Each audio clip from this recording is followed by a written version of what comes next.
Decía Gertrude Stein que una rosa es una rosa es una rosa. Se equivocaba. Porque ya muchas décadas antes, Charles Baudelaire supo, aún sin aludir directamente a las rosas, que las flores pueden ser mortíferas en su belleza, que una rosa es también, es siempre, un arma letal. Esto es El Letrero, con las flores del mal. Comenzamos. Jalonados entre el bien y el mal, comenzamos esta floral y amenazadora emisión. Del lado del bien se coloca José Ramón Ruiz Sánchez, quien explora la literatura del bien. Pero Diego Rabasa explorará la literatura del mal y Tania Huntington directamente las flores del mal. Estarán con nosotros también como villanos invitados el crítico literario y ensayista Juan Antonio Masoliver Rodenas, la escritora Mónica Nepote y la curadora de arte y guionista televisiva Susan Crowley. En nuestro texto gestual, Guillermo Murray encarnará la banalidad del mal, el Eichmann en Jerusalén de Hannah Arendt. Y finalmente, Tania Ragasol hará una curaduría a partir de qué otra cosa, un texto del divino Marqués de Sade. Este es El Letrero, malvado y malhadado. A ver si lo resiste.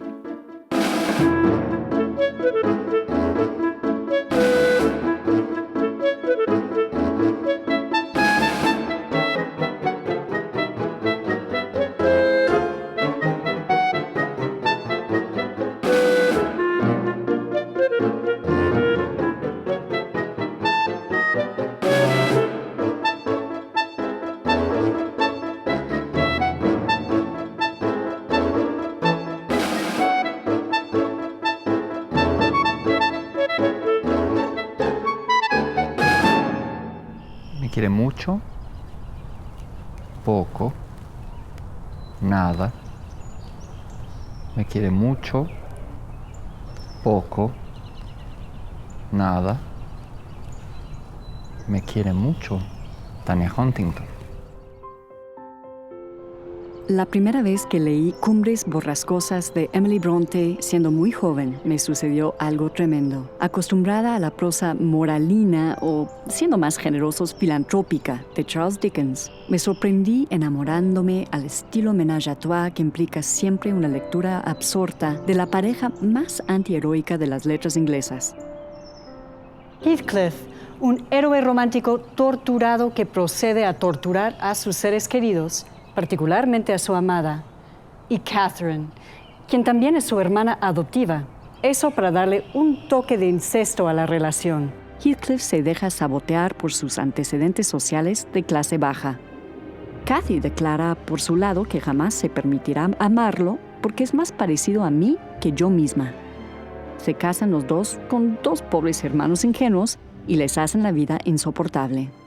A estas alturas de las cumbres, Diógenes ya podía apagar la linterna. No iba a encontrar aquí un hombre bueno. Y sin embargo, qué encantadores me resultaban Heathcliff y Cathy. Y qué historia de amor más allá de la muerte más sabrosa.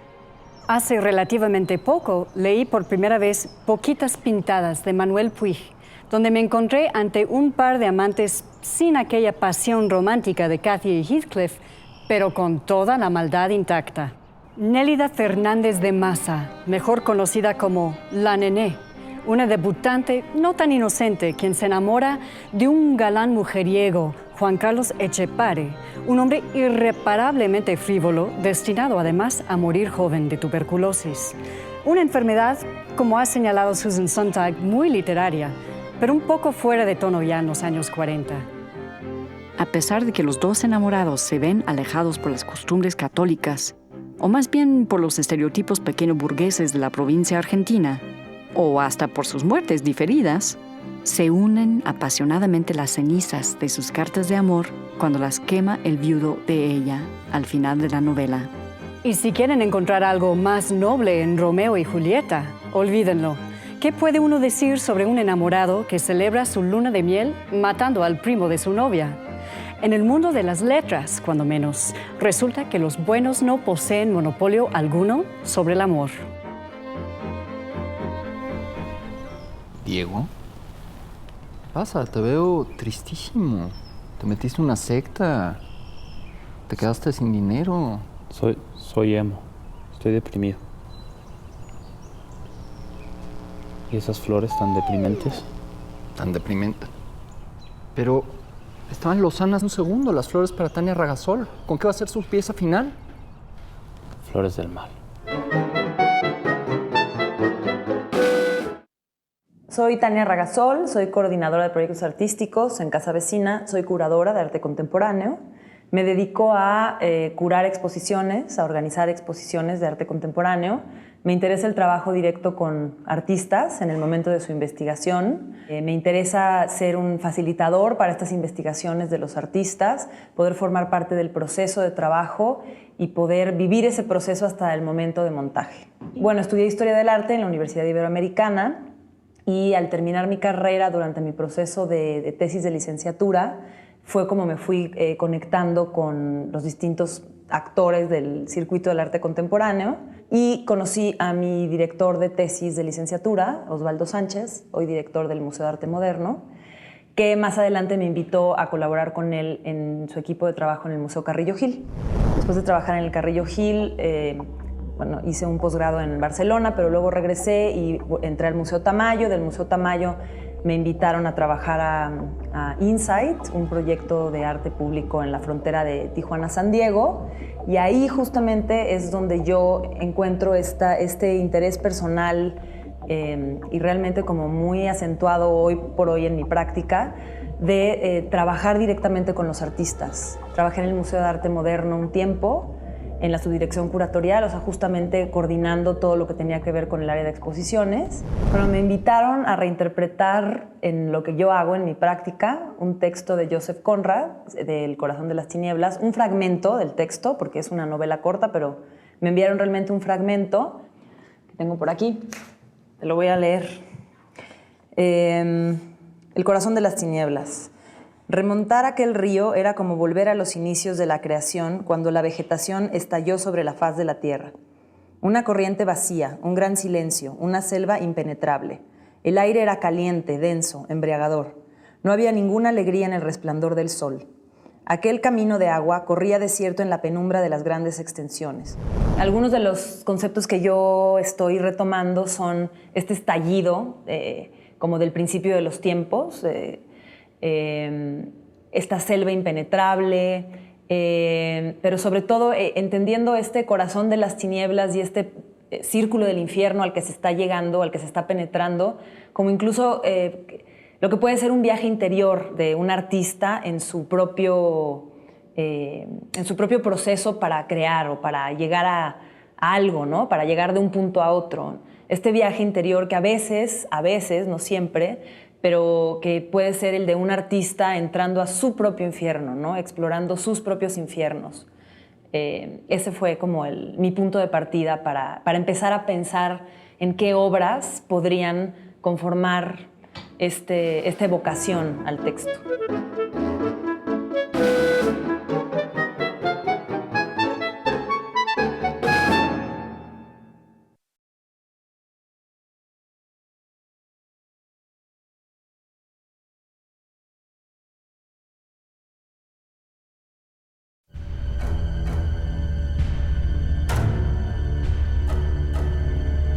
He aquí otra escena que me horrorizó.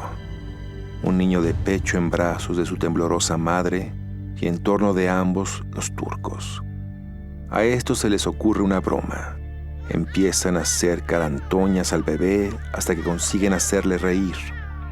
Entonces uno de los soldados le encañona de cerca con su revólver. El niño intenta coger el juguete con sus manitas y en este momento el refinado bromista aprieta el gatillo y le destroza la cabeza.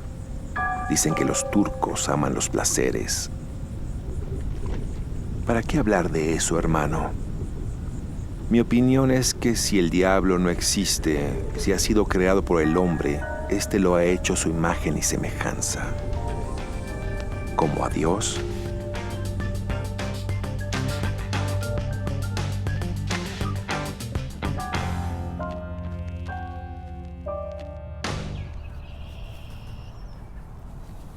gusta la corbata que voy a llevar para la entrevista con Juan Antonio Masoliver Ródenas. Está cagada.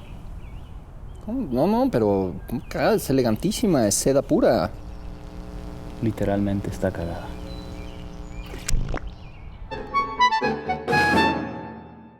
Juan Antonio, usualmente hay dos tipos de escritores, los que dicen que los libros vienen de la vida y los que dicen que los libros vienen de los libros. Pero usted parece haberse empeñado en desafiarlos a ambos y de manera muy insistente en ambos casos. ¿Cómo se dio esta literatura que es al mismo tiempo tan académica, tan teórica y al mismo tiempo tan desde la entraña en usted? Es raro que suceda eso en un escritor, Sí, ¿no? porque he estado en los dos sitios. O sea, primero me gusta vivir, vivir y beber. Y luego he leído desde que tengo 7 años. Entonces, para mí las dos cosas son lo mismo. Pero es un ejercicio consciente escribir desde la teoría, escribir en diálogo con los otros. Bueno, mi libros. ejercicio consciente era, porque yo he pasado muchos años fuera de España, ¿no? He pasado como casi 40 años en Inglaterra, y Irlanda, Italia, etc. Y esto, mi empeño era no escribir lo que se escribía. ¿Lo que se escribía en España? Lo que escribía en España. He sido profesor de universidad, he sido académico, pero he estado siempre contra el concepto de solo académico. No creo en el erudito solo por erudito. El erudito es un esclavo del buen escritor o del buen ensayista. ¿Cómo se sienta usted a escribir entonces? Es decir, ¿hay una idea que parte de ciertas lecturas, de un trabajo de investigación, de un trabajo académico incluso, o hay una emoción que se impone y busca una forma literaria? No, yo tanto como poeta como prosista, depende. Como poeta, de pronto te puede salir tienes una idea. Yo me acuerdo una vez iba caminando por un parque de Londres para ir a mi trabajo, tenía una reunión con mis estudiantes y de pronto iba caminando y el ritmo de mis pasos me marcó un poema en francés. Y yo estaba obsesionado en no olvidarme del poema en francés. Y cuando llegué y mis estudiantes me estaban esperando, los mandé, dejadme tranquilo. Cerré mi despacho y me puse a escribir. Se me ocurrió en un momento. Otros poemas, pues yo no creo mucho en el poema muy elaborado. Creo que, en efecto, se pueden corregir los poemas como hacía Juan Ramón Jiménez, que continuamente cada nueva edición añadía algo o cambiaba, pero eso de escribir y como un laboratorio, en novela es posible, pero no en poesía. ¿La poesía deviene entonces de la inspiración? ¿Existe tal cosa? Bueno, existen, yo creo, los estados de ánimo. Y hay un estado de ánimo que es poético. De modo que uno está eufórico, está triste, está melancólico, está poético. Y este es el estado en que, sí, hay momentos de iluminación, desde luego. ¿Y el poema viene todo como una iluminación? No, no es que uno tenga ya el poema hecho. Si tienes 4 versos, sabes por dónde irá el poema. Naturalmente yo, si lo hago en ordenador, a veces a mano, otras... de la primera versión a la última hay diferencias. O sea, yo hago una especie de borrador y lo voy revisando, no corrigiendo, sino voy añadiendo versos, voy jugando con el ordenador. Hoy en día es mucho más fácil esto, ¿no? Cuando surge una idea, o una emoción, o una iluminación, ¿cómo sabe usted si se va a convertir en poesía o en narrativa? No, son lenguajes muy distintos. Yo creo que, por ejemplo, un novelista que no lee poetas no puede ser un buen novelista. O sea, tiene que haber una esencia poética en cualquier escritura. No que sea como poesía, tiene que haber una sustancia que se coincida con la poesía. Pero el lenguaje es muy distinto. En novela uno de pronto puede tener una idea de cómo va a ser aquel libro, pero no tiene todo el desarrollo. Esto le lleva 1 mes o 2 meses. Vargas Llosa se le ocurre una idea y luego está meses trabajándola, haciendo esquemas. Esto en un poema no se entendería. Pero y cuando el origen es una emoción, digamos, tomaré prestado un término a la psicología, pero al elaborar esa emoción, ¿cómo sabes si adoptará forma narrativa o forma poética? Yo creo que es casi inconsciente. O sea, yo sé que esto va a ser un poema. Además, generalmente cuando yo escribo poesía trato de no escribir prosa, para no confundir las cosas. O sea, por ejemplo, en ese momento estaba en una etapa poética. Estaba preparando un libro y de pronto se me ocurrió una idea de una especie de libro como de aforismos, pero que no son aforismos, hay cuentos, todo mezclado, y ahora estoy metido en esto. Entonces esto sí, voy siempre con un cuaderno, se me ocurren cosas, y unas las utilizaré luego al pasarlo al ordenador y otras no, porque esto lo escribo a mano en general. Ay, aire puro y 10 rayitas, qué rico. ¿Qué pasó?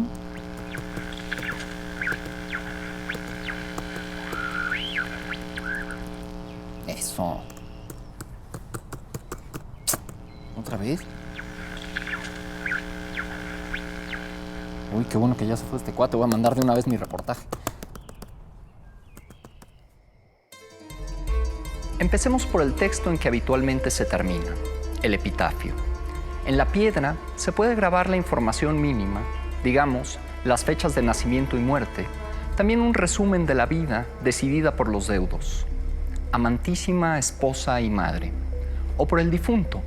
En el grado 0, por ejemplo, lo que dice la tumba de Rodolfo Wilcock en el Cimitero Acatólico de Roma, poeta. Fascinante resulta la inscripción Et in Arcadia ego, que puede leerse de diversas maneras. Ya estoy en el paraíso, atribuida al muerto, pero de otro modo, enunciada por la muerte. También me presento en los lugares más amenos. Hay todavía otro tipo de epitafio, el negativo. Rafael Ramírez Heredia decía que su epitafio sería: nunca vio una telenovela, nunca fue a Perisur. Me gusta la idea, aunque seguramente no se la respetaron.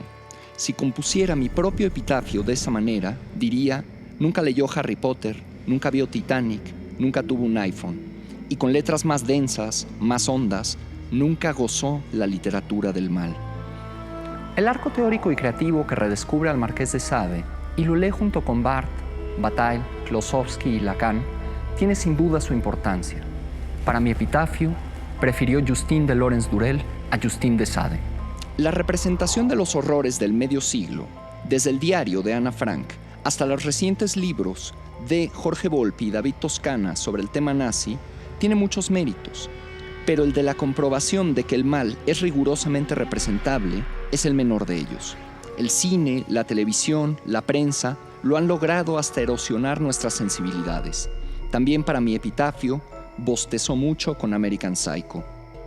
El problema verdaderamente interesante, el corazón de la imaginación ética, es siempre el del bien. Para decirlo de manera muy veloz, ¿cómo lograr que el epitafio del personaje de un libro diga: fue un hombre bueno y no fue un buen hombre, con la consiguiente carga de condescendencia, con la implícita inferioridad? El reto es grande, pero no imposible. Los diálogos de Platón dedicados a su maestro Sócrates, los evangelios, son ejemplos soberbios de personajes impecablemente buenos, aunque son también epitafios. Textos cuya escritura es generada, al menos en parte, por la muerte del protagonista. El Quijote y El idiota de Dostoyevsky, dos de los triunfos más completos de Occidente, o de las orillas de Occidente para ser más exacto, también narran rigurosamente buenos, aunque a diferencia de la altura trágica de la Apología o del Gólgota, en estas novelas predominan la oscilación entre lo ridículo y lo sublime. ¿Acaso el epitafio gemelo de Alonso Quijano y el príncipe Mishkin sea un buen hombre bueno? ¿Pero acaso la literatura del bien no sea una lógica de escritura, sino de lectura? Desde este punto de vista, hay una larga, compleja literatura del bien, desde Edipo hasta Los pobres diablos que supo por primera vez contar Chekhov, y desde Chekhov hasta nuestros tiempos, Raymond Carver, Kazuo Ishiguro o Ian McEwan.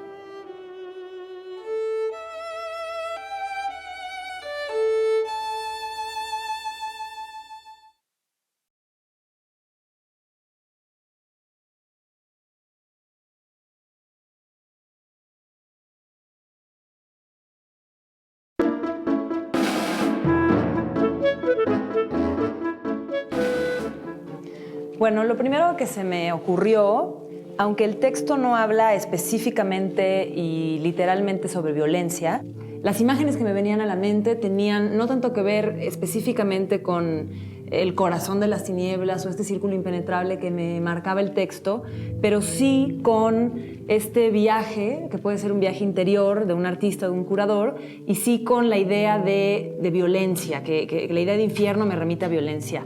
Lo primero que me vino a la cabeza pensando en esta vegetación que estallaba sobre la faz de la Tierra fue en la era de los dinosaurios. Y justo yo había conocido en Casa Vecina una pieza de Marcela Armas que hizo para El Bolso Negro, que es esta pieza, en la que ella dibujaba unos dinosaurios sobre como una lámina de madera, y también tiene un sello de chapopote. Toda esta historia me remitía tanto a la imagen visual de el momento, el inicio de la Tierra, ¿no? El principio en el que estalla la vegetación en la faz de la Tierra y en que vivían los dinosaurios. Y aunque ni el libro de Joseph Conrad ni algunas interpretaciones cinematográficas sobre el libro, como puede ser Apocalipsis Now, habla específicamente sobre el tema del petróleo, de algún modo me hacía sentido en la cabeza estas imágenes de los dinosaurios extintos y las huellas, las marcas de chapopote que Marcela Armas había puesto encima de los dibujos, como en esta relación de el imperialismo a través del control del petróleo y la venta de petróleo y el enriquecimiento de ciertos países a partir del petróleo y la búsqueda del petróleo. Por eso es que la pieza de Marcela Armas me hacía mucho sentido.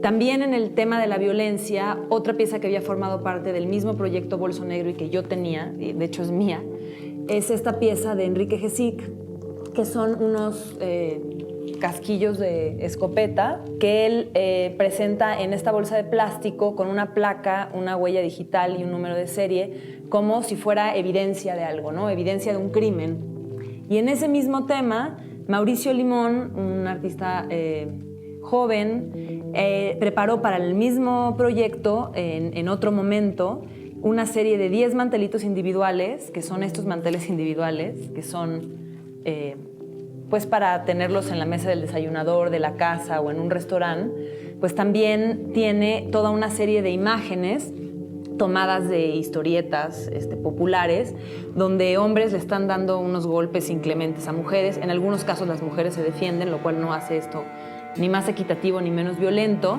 Y todo esto yo lo juntaba en esta idea que yo estaba tratando de construir este discurso del infierno, ¿no? Del descenso al infierno.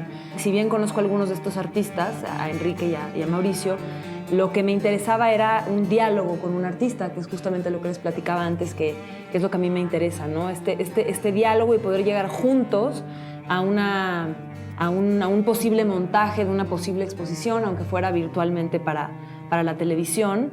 Y entonces todo esto que está aquí lo dejé de lado y comencé un nuevo proceso de reflexión en torno al texto de Joseph Conrad, en diálogo con un artista. Besar tus labios quisiera y decirte, niña hermosa.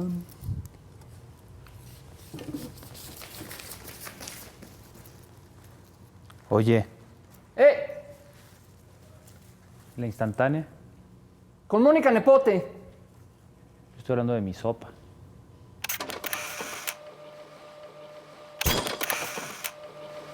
Yo me llamo Mónica Nepote y soy escritora, escribo poesía y ensayo. Y tomo fotos. Pero sí recuerdo que desde muy niña quería escribir, ¿no? Y me acuerdo en algún momento en el que se da este diálogo entre adultos y niños que les encanta este momento de ¿y qué quieres ser de grande? Y me acuerdo que a mí se me llenó la boca diciendo escritora. Adolescente me encantaba ir como echarme las lecturas así rápidas en el súper de los libros de Javiera Hollander, que era pues una especie de libros eróticos, pero también como técnicos. Y, o sea, los libros sobre sexualidad, por ejemplo, me gustan mucho o me interesan mucho. Me metí a estudiar letras, pues es a lo que voy. Ahora, mis hermanos, que son mucho mayores que yo, varios de ellos estudiaron letras y otra filosofía. Entonces, bueno, de alguna manera también había como una cierta lógica familiar de seguir en ese contexto de libros. Y bueno, pues ahí me quedé. Ahora me arrepiento.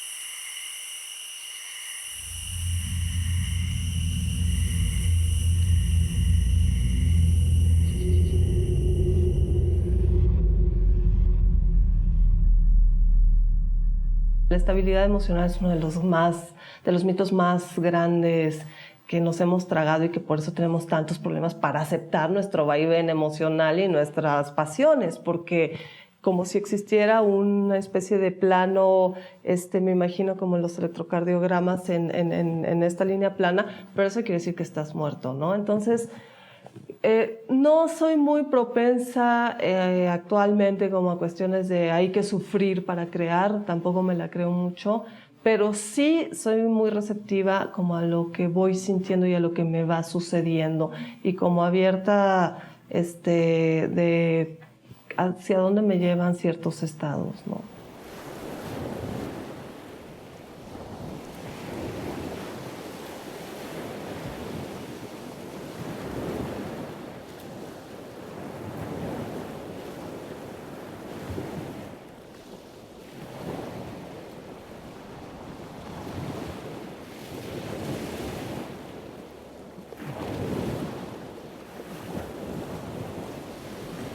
El formato del libro me resulta súper seductor y atractivo. Entonces, si lo pienso así, pues obviamente quiero escribir libros y hacerlos, ¿no? Estar cerca del proceso, verlo, concebirlo como algo, como un proyecto de escritura que tenía que ver con vida y con cuestión corporal en el sentido de cómo lo siento y cómo me empuja y cómo me mueve, me seduce muchísimo. Para mí es muy importante imaginar un libro, no nomás como lo que va a estar contenido, o sea, en ese sentido me pega mucho lo que dice Ulises Carrión, ¿no? O sea, no quiero ser nada más una productora de textos. Me gusta la idea de pensar como en el libro como objeto, como formato y como soporte. En ese sentido, pues, Hechos Diversos es mi mayor orgullo porque creo que es como mi primera ventana hacia esa posibilidad de construir el libro, de estar cerca de su construcción. Es un libro que se despliega, es un libro que lleva distintos cuadernillos al interior. En algún momento, cuando yo me lo imaginaba antes de llegar como a aterrizar y hacer la construcción del objeto en sí, justo yo me imaginaba como cada sección yo la manejaba como serie, como un artista visual. Entonces, pues no tenía que ir unida, digamos, como a todo el libro cosido a lomo, sino la posibilidad de tener cuadernitos y a lo mejor de contenerlos en una caja, ¿no? ¿Qué libro me hubiera gustado escribir? No sé, pero me gusta mucho cómo escribe Clarice Lispector y lo que encuentro como en esa potencia de lenguaje en cualquiera de sus libros, desde La Pasión según GH, Soplo de Vida, Agua Viva, que es un libro que a mí me impacta muchísimo. De hecho, no puedo la escritura de Clarice Lispector me aleja en el sentido que empiezo a leerlo y no es una escritura a la que puedo leer de corrido 150 páginas o 100 páginas de una sentada, porque es muy intenso, es una escritura que te simbra. Yo le preguntaría a muchos escritores esos, ¿con qué releen sus textos? ¿Desde dónde? ¿Desde la víscera o desde la cabeza? Porque en muchos casos parecería que lo ven desde el espacio de la autocomplacencia más vil, que no sé cuál sería, ¿no? Que habría que darles una ayudadita.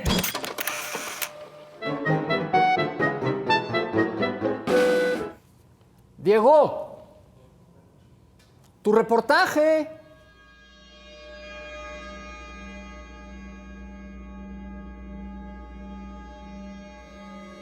Una gran explosión derivada de una particularidad compleja y paradójica del universo dio origen a nuestra galaxia. O fue un dios que se sacrificó una extremidad para poder reconocerse a través del otro y así se crearon los humanos. O una primitiva deidad africana lanzó un decreto divino sobre una masa ingente de agua para formar el mundo. Sea cual sea la cosmogonía que elijamos seguir, pareciera ser que el origen de la vida y la aparición de nuestra especie es el producto de una serie de complejas paradojas, de coincidencias afortunadas o desafortunadas, según a quien le preguntemos, o de mandatos arbitrarios de seres trascendentes. En cualquier caso, casi todos los relatos cosmogónicos parecen apuntar a que nuestro mundo, tal y como lo conocemos, proviene del caos, de la destrucción o de la violencia, y que esto marcó el camino de nuestra especie insertando estas características en nuestro genotipo existencial. Nuestra especie, uno de los puntos culminantes de la evolución o de la imaginación de un creador, además pareciera ser la primera que se enfrenta con el terrible regalo de la libertad. Podemos decidir nuestro destino a través de la conciencia y esto da origen a la moral. No hay animales buenos y animales malos, pero sí hay actos buenos y actos malos dentro del ser humano. Pero ¿cuál es la esencia del ser humano? ¿Es benigna o es maligna? Hobbes diría que venimos de antepasados que eran buenos salvajes. Rousseau, en cambio, diría que somos seres individuales que en estado gregario tienden a la violencia y al sometimiento involuntario del otro. Esta pregunta milenaria es abordada por Rudyard Safransky en su erudito y revelador ensayo El mal o el drama de la libertad, donde el alemán establece un vínculo estrecho entre el concepto del mal y la libertad que tiene el hombre como animal no fijado, Nietzsche Dixit. La libertad tiene que ver con los límites. El espacio del otro es una amenaza para ejercer el libre albedrío en su totalidad. Y si hacemos caso a Rousseau, para quien la historia no es otra cosa que un recuento de enemistades, vivir en sociedad implicaría estar siempre rodeado de enemigos. El pensador francés decía que dado que no podremos nunca mejorar la condición espiritual del hombre, lo que hay que hacer es fortalecer las estructuras que mantienen el equilibrio social. O sea, no hay que hacer mejores ciudadanos, sino mejores leyes. Compleja y polémica es la ruta trazada por el pensador alemán. Amenazante y apasionante es, sin embargo, el viaje al interior de la naturaleza humana que nos despoja del halo de santidad que las mentes más inocuas han conferido a nuestra especie. En el mar, la vida.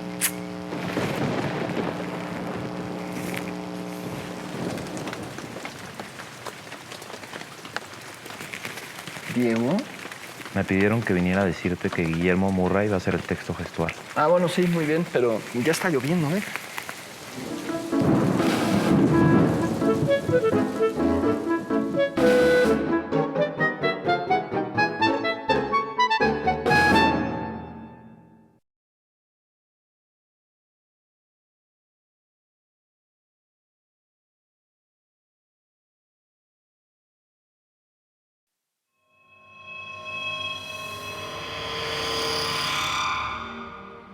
Incluso ante la muerte,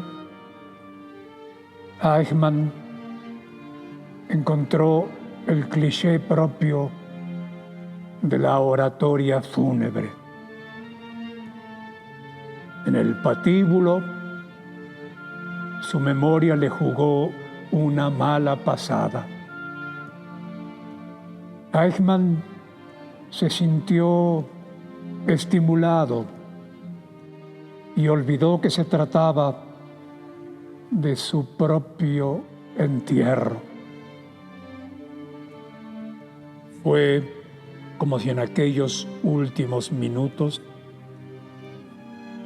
resumiera la lección de la terrible banalidad del mal, ante la que las palabras y el pensamiento se sienten impotentes.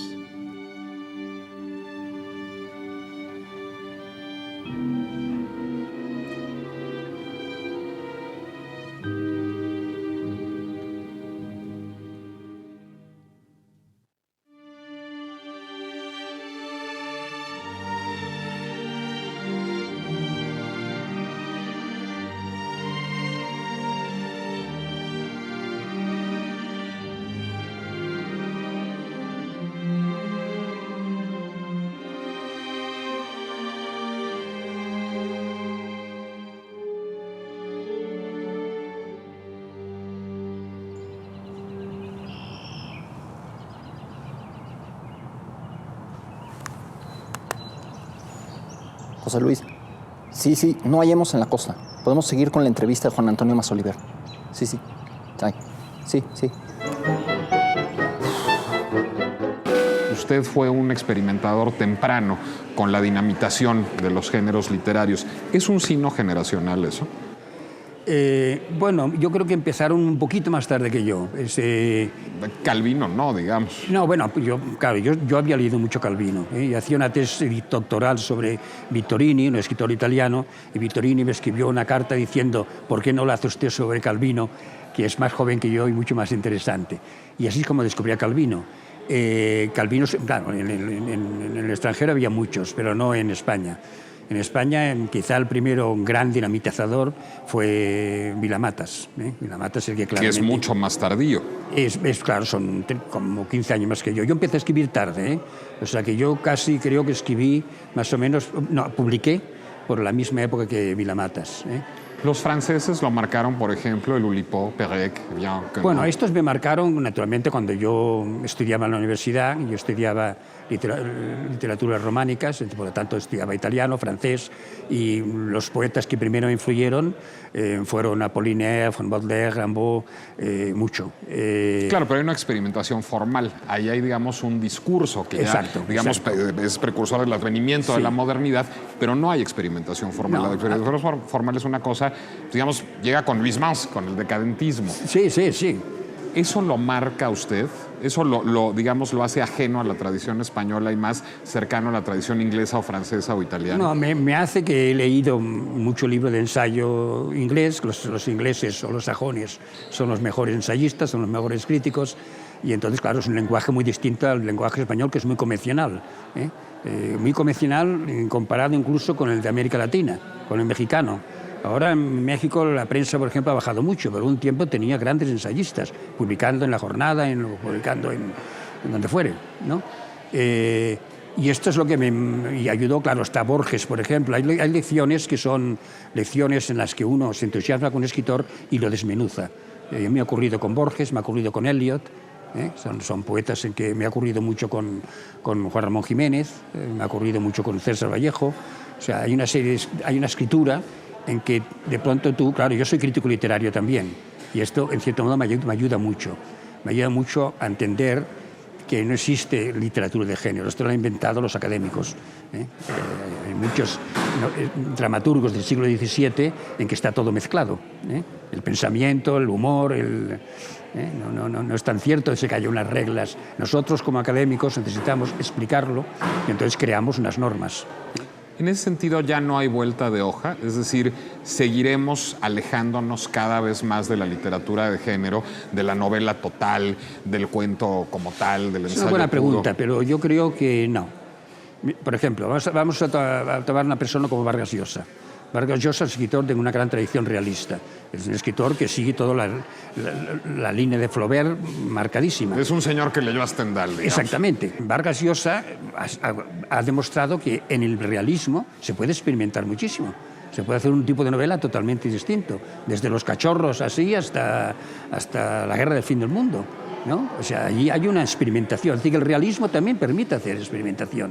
O sea, que realmente lo que es previsible es que coexistirán todas esas formas de literatura. Yo creo que sí. Yo creo que lo peor en escritura es entender la tradición como tradición.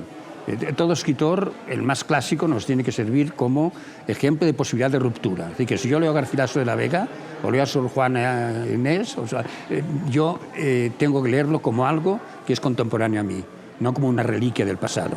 O sea, a mí lo que es reliquia del pasado, lo leo como reliquia del pasado, ya no me interesa. No porque sea clásico tiene que ser bueno. Entonces el problema, por ejemplo, en España es muy frecuente, que ahora se ha roto, es el peso de la tradición, el peso del orden, el peso de lo conservador. Claro, cuando los franceses, los surrealistas, habían roto con todo esto, nosotros todavía estamos con los sonetos y con... ¿no? Eso está remediado, sin embargo, ¿no? Sí, esto está remediado, más en novela que en poesía, ¿no? Pero no significa... Yo creo que en este momento hay la conciencia de la ruptura de géneros y se necesita romperlos, pero no significa que los géneros mueran. O sea, uno de pronto puede hacer una novela. Una novela. Bueno, Antonio, finalmente, ¿usted se prefiere lector o se prefiere escritor? Bueno, yo creo que van juntos, ¿no? Yo creo que van juntos. Leer es una experiencia que luego se vuelca en la escritura. Naturalmente, todos hemos nacido primero lectores. Leer es resignificar también, ¿no? Es hacer una nueva autoría de un texto. Exactamente. O sea, en principio, si yo estuviese en una isla, preferiría tener un libro que tener una máquina, un ordenador.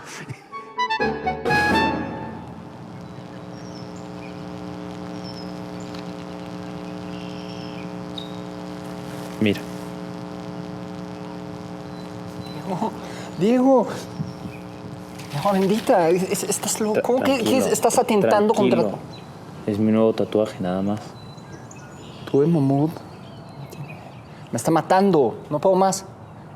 ¿Por qué no mejor nos vamos con Tania Ragasol? A ver cómo va con la pieza final.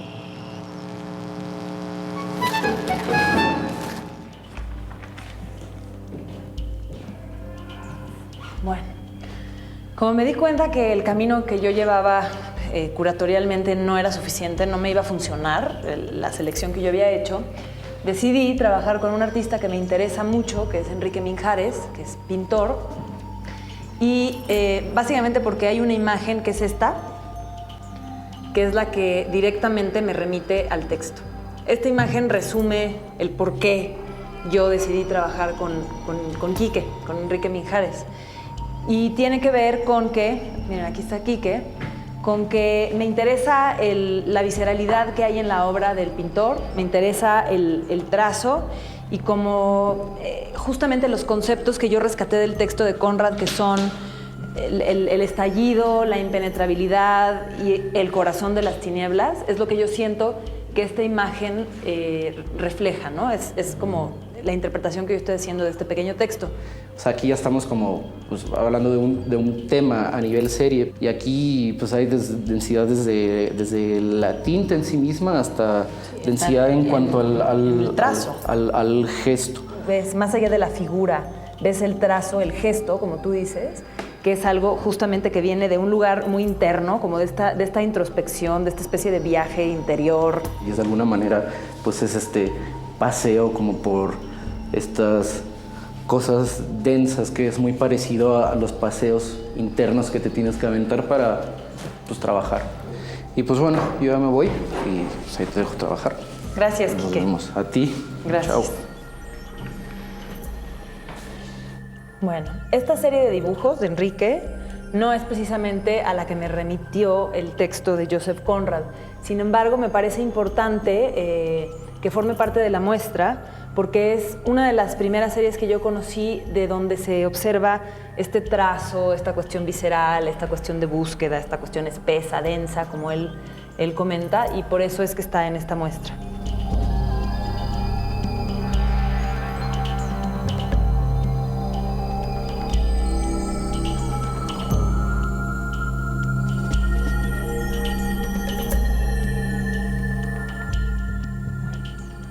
Esta imagen es la que resume, concluye el montaje de la obra de Enrique Minjares en relación con el texto de Joseph Conrad, El corazón de las tinieblas. Con un espíritu muy negro y perverso, le había dado el alma más vil y más dura, acompañada de los desórdenes en los gustos y los caprichos, de donde nacía el espantoso libertinaje al que el duque se sentía tan singularmente inclinado. Había nacido falso, duro, imperioso, bárbaro, egoísta, tan pródigo para sus placeres como avaro cuando se trataba de ser útil, mentiroso, glotón, borracho, cobarde, sodomita, incestuoso, asesino, incendiario, ladrón. Y ni una sola virtud compensaba tantos vicios. ¿Qué digo? No solamente no respetaba ninguna, sino que todas las virtudes le causaban horror. Y a menudo se le oía decir que un hombre, para ser verdaderamente feliz en este mundo, no solo debería entregarse a todos los vicios, sino además no permitirse nunca ninguna virtud. Y que no se trataba solamente de obrar mal siempre, sino también de no hacer nunca el bien.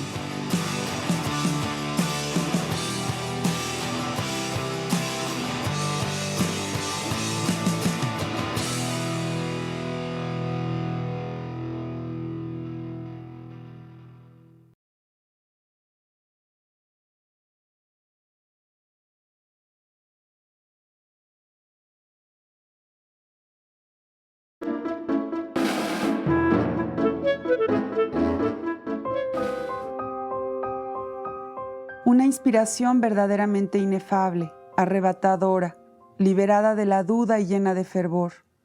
Una inspiración que no nos permite escoger ninguna alternativa de mejora ni enmienda, en que todo es acogido como un bienaventurado dictado, en que brota de los ojos un torrente de lágrimas desatinadas de felicidad. Esa inspiración no es posible con Dios, que deja demasiado terreno a la razón. No es posible sino con el diablo, verdadero señor del entusiasmo. Mi nombre es Susan Crowley y soy historiadora del arte. El libro que elegí, por muchas razones es mi libro favorito, es el Dr. Faustus de Thomas Mann. Y es un libro que, bueno, además de haberme acompañado hace muchos años, cuando tuve que hacer el recuento de cuál era realmente el libro que hubiera impactado mi existencia, es ese. Un libro totalmente expresionista que coincide con la plástica de George Grosz, de Otto Dix, de todos los artistas de los cuales yo soy absolutamente apasionada. Y bueno, la historia en sí es una historia de un dolor impresionante, de un amor increíble, de una exigencia total. El artista, que es el personaje principal, Adrian Leverkühn, que es un músico. Entonces, bueno, de pronto en la literatura ves retratada la música de Schoenberg y, bueno, cómo él hace un pacto con el diablo para llegar a escribir la obra perfecta. La manera en que narra la historia es fantástica, está llena de misterio, está llena de dolor, un poco aborda la condición humana, la psicología de un personaje que de pronto tiene enfrente al diablo y tiene que pactar con él, ¿no? Y cambia su vida por su obra, ¿no? Yo creo que es de las escenas en la literatura más logradas. Yo creo que ni el cine ha podido hacer una escena de ese nivel de misterio, de acalambrarte, ¿no? De estar solo en tu casa y estarla leyendo y decir no puedo seguir. Y sin embargo te sigue atrapando, ¿no? Y la manera terrorífica en la que él se va metiendo en este mundo de lo inescrutable y al mismo tiempo lo irremediable, porque él está condenado desde el principio. Bueno, es el libro más musical que existe. Sin lugar a duda, cuando tú terminas de leer a Thomas Mann, estás en la música. Además, en la música imposible. Entonces, suena al infinito en el instante.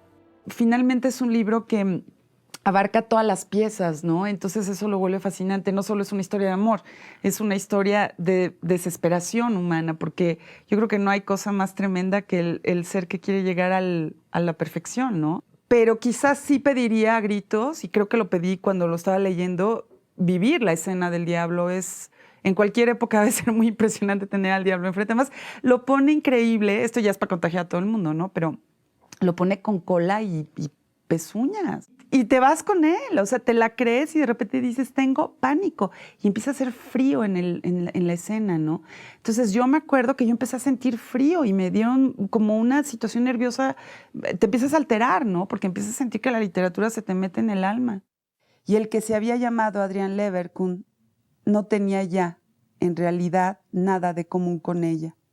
La palabra alienación significa por su origen otra cosa que esa desviación de su propio yo, esa desintegración de sí.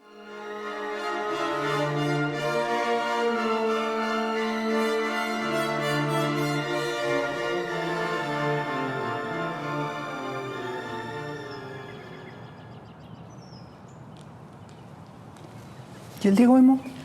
No, es que ya tanto Prozac tenía unos efectos secundarios que luego te cuento. Ahí lo dejé. ¿Tú qué? ¿Fiesta de disfraces o qué? ¿Qué lo dices? Ah, no, mira, se enfermó Carlitos Espejel y entonces alguien tiene que presentar el libro de Alberto Chimal. Ah, no, qué lástima, pobrecito.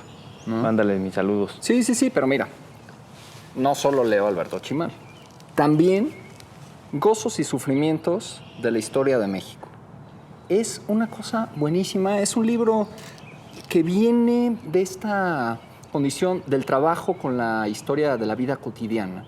Entonces tiene textos sobre, ¿qué te gusta? Un cornudo durante el virreinato, el conde de la Cortina que se enamora de una cantante de ópera y entonces mete a la cárcel al alcalde de la Ciudad de México.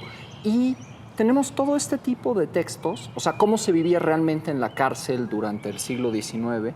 Y es un libro sabrosísimo, con diferentes autores. De repente la prosa historiográfica que pesa, pero la verdad es que es una maravilla. O sea, es un libro muy, muy variado, con diferentes cosas, ¿no? Desde la devoción, ¿no? Hasta cómo se comía, qué se comía, cómo se gozaba y cómo se sufría en digamos, del virreinato a el siglo XX apenas empezando. Oye, suena increíble. Pues a ver si cuando lo acabes intercambiamos, porque yo estoy a punto de terminar que también me gustaría recomendarte, que es un texto clásico y canónico de la literatura japonesa, pero que curiosamente jamás se había traducido al español. Ogai Mori es uno de los autores emblemáticos de la era Meiji, que es tardío siglo XVIII y prácticamente todo el siglo XIX. La historia es muy sencilla, es una fábula de un joven japonés que recibe una beca para continuar sus estudios en Europa, en Alemania en concreto, y estando en Alemania empieza a darse cuenta que realmente no quiere dedicarse a la abogacía y empieza a ser seducido por el mundo de la cultura y de las artes. Recibe una amenaza de parte de sus, digamos, benefactores japoneses diciéndole que si no sigue estudiando, pues le van a quitar la beca, pero para él ya es demasiado tarde porque se ha enamorado de una bailarina alemana. La fábula, como te digo, es una historia de amor entre dos personas de diferentes culturas, incluso Claro. de diferentes clases, como hemos visto millones en la literatura, pero esta tiene la particularidad de que es un retrato de un momento muy particular, muy especial de Japón. Japón, como sabes, fue uno de los únicos países asiáticos que no sucumbió ante ninguna potencia Completamente cerrado. europea, exactamente. Entonces, el imperio japonés en la era Meiji se empieza a dar cuenta de que tienen que abrirse un poco a Europa para no quedarse atrás, ¿no?, del resto de los países asiáticos que tienen ya una influencia muy marcada de los países europeos. Entonces, esta historia marca esa pequeña apertura, incipiente apertura de la cultura japonesa hacia los europeos. El desenlace del libro no lo voy a contar, pero es un poco esta situación. Él se tiene que enfrentar a la idea de continuar su sueño europeo, aunque eso implique traicionar todas sus tradiciones y traicionar, digamos, su raigambre y su razón de ser, o encauzarse, ir, experimentar, explorar y encauzarse de regreso al lugar en el que pertenece. Bueno, pues creo que voy a ir a visitar a Tania Ragasol, que al parecer ya acabó su pieza, y si lo termino en el camino, pues se lo regalaré. Órale, yo me voy al Chopo. Bueno. Bueno, pues ahora sí, ya está listo el montaje de la obra de Enrique Minjares, basada en el texto El corazón de las tinieblas de Joseph Conrad. Espero que les guste.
Sobre el muerto, las coronas, de flores, por supuesto.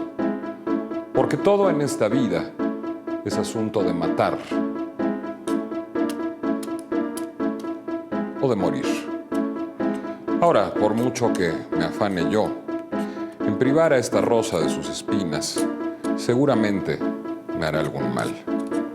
Seguramente me dará alergia o me provocará alguna enfermedad tropical. Una flor que no mate, una artificial, y es que está muerta. Este es el letrero. Buenas noches.